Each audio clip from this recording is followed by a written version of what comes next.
So here I am at Jeep Jambo, day 3. It's the Saturday. We came in Thursday, got all the way over to Rubicon Springs. They do it right here. Mechanics, food, entertainment, support staff. But I want to talk a little bit about the trail. It's legendary. Everybody knows the Rubicon. Until you spend 10 hours on the Rubicon, you don't understand it.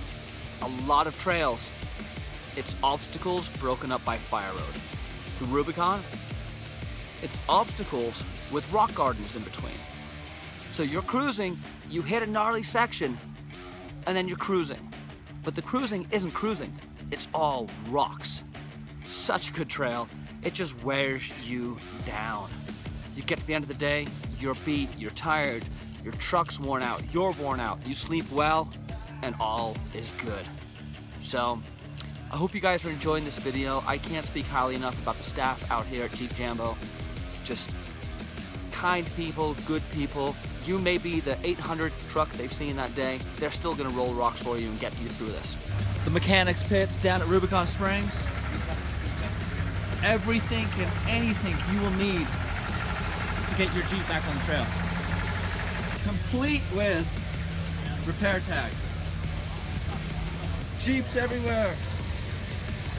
And a golf cart. Rubicon Springs.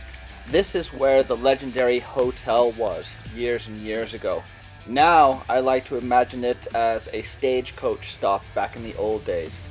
Rolling in, tired and dusty after a long day on the trail, and you're met with hot food, a bar, entertainment, shelter, and good people. This is one of the drags that you can cruise down where people camp and park. It's a good place to meet new people, catch up with old friends, check out all the other rigs. It's just a really cool party vibe, good atmosphere, and a welcome respite from the long day on the trail. We spent 3 nights camped down here in amazing beauty on the Rubicon River and ate like kings every night.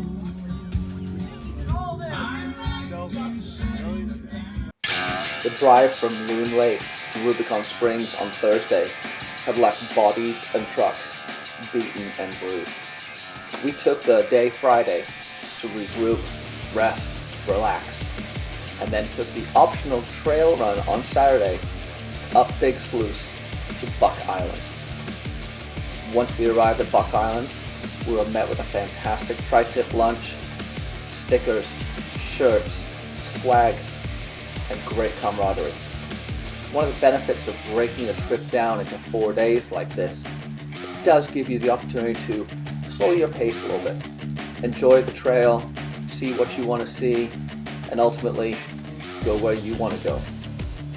The rock rollers were out on the climb up Big Sluice, as always, ever present to make sure that you got through the trail unscathed.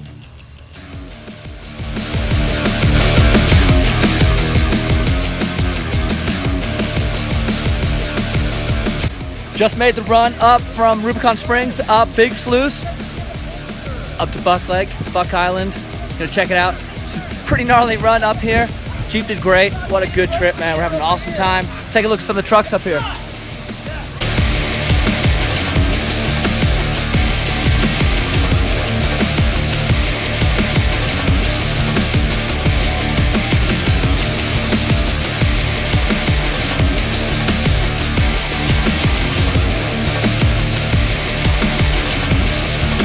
Good food up at the Jambo once again. Thank you, everybody. I wasn't recording the first time. You're very welcome. Oh, you're welcome. Hope you guys have a great day.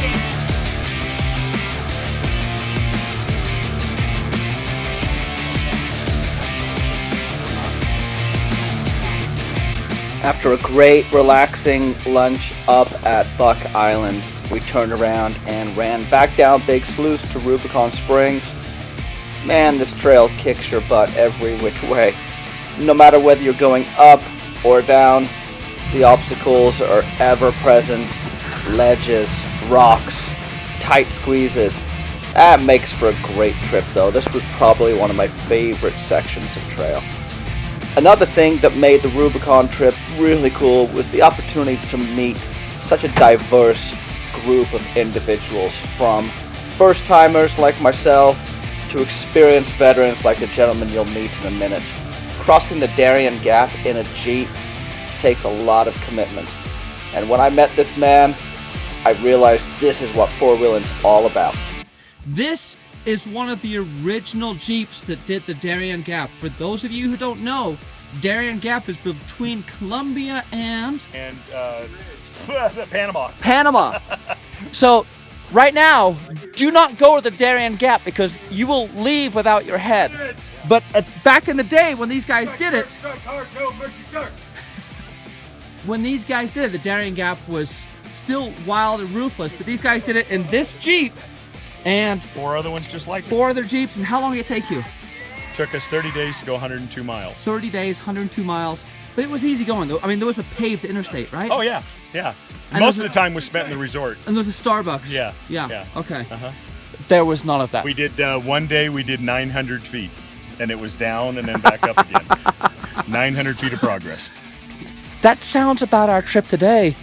With the Jeep over there. Yeah. But anyway, I want to introduce you guys to some living legends who really know what four-wheeling's all about. You guys rock. All good things must come to an end. And so Sunday morning found us packing up and loading up the Jeep as we headed out of Rubicon Springs and for our final trail day on the Rubicon. The obstacle you come to, the last major climb, is called Cadillac Hill. It's going to take you out of Rubicon Springs and up to Observation Point where you can see the entire valley stretching out before you. Cadillac Hill is named after a discarded Cadillac that was left on the trail years and years ago. Back when they ran the hotel down here, they would shuttle visitors down to the Rubicon Springs Hotel in Cadillacs.